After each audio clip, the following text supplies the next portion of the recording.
নমস্কার দিদি ভাই, আপনি এসেছেন আজকে ডক্টর সৌরভ কুন্ডু স্যারের হিন্দমটরে ডক্টর কুন্ডু ক্লিনিকে। আপনি কোথা থেকে আসছেন? দমদম ক্যান্টনমেন্ট থেকে। দমদম ক্যান্টনমেন্ট থেকে। আর আপনার নাম? ডলি এদবার। ডলি এদবার। আচ্ছা, আপনি কি অসুবিধা নিয়ে ডাক্তারবাবুর কাছে এসেছিলেন? কোমরে ব্যথা হচ্ছিল, একদম উঠতে পারছিলাম না, কোমরের সমস্যা হয়েছিল। মানে বেড রেস্ট ছিল, পুরোপুরি শুয়ে ছিল, নড়তেও পারছিল না।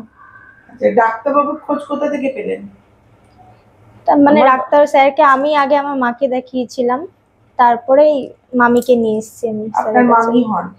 আচ্ছা, আপনি কোথায় থাকেন? আমি দমদম দমদম ক্যান্টনমেন্টেই থাকেন।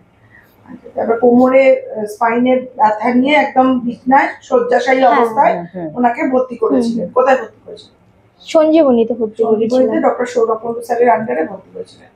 তো এখন উনি কেমন আছেন?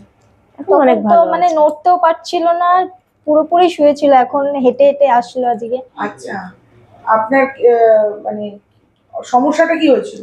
স্পাইনাল কর্ডে টিবি ধরা পড়েছে। আচ্ছা, স্পাইনাল কর্ডে টিবি ধরা পড়েছে। তা এখন উনি ওই দমদম ক্যান্টনমেন্ট থেকে এখানে আসলেন। আগে যে বিছানায় পুরো শয্যাশায়ী ছিলেন, চলতে পারছিলেন না, এখন উনি মানে হেঁটে চলেই আসলেন। হ্যাঁ হ্যাঁ, এখন আর কোনো সমস্যা নেই। স্যারের কাছে নিয়ে যাওয়ার পরে 3 দিনের মধ্যে স্যার হাঁটিয়েছে, মাত্র 3 দিন। মাত্র 3 দিনেই স্যার হাঁটিয়েছে? মানে উনি বিছানায় পুরো সোজা হয়ে শুয়েই ছিল, নড়ছিল না, সেখান থেকে স্যার 3 দিনের মধ্যেই নামিয়ে হাঁটিয়েছে। আচ্ছা, আর ডাক্তারবাবুর ট্রিটমেন্ট আপনাদের কেমন লেগেছে বা ডাক্তারবাবুকে কেমন লেগেছে? খুবই ভালো। ডাক্তারবাবু ভগবান, আর এর থেকে আর কিভাবে বলবো আমি জানি না, ভাষা নেই। আপনাদের অনেক ধন্যবাদ। এত দূর থেকে আপনারা, কোথায় দমদম ক্যান্টনমেন্ট থেকে আপনারা হিন্দমটরে ডাক্তারবাবুকে দেখাতে এসেছেন। আপনাদের আরো সুস্থতা কামনা করি। অনেক ধন্যবাদ।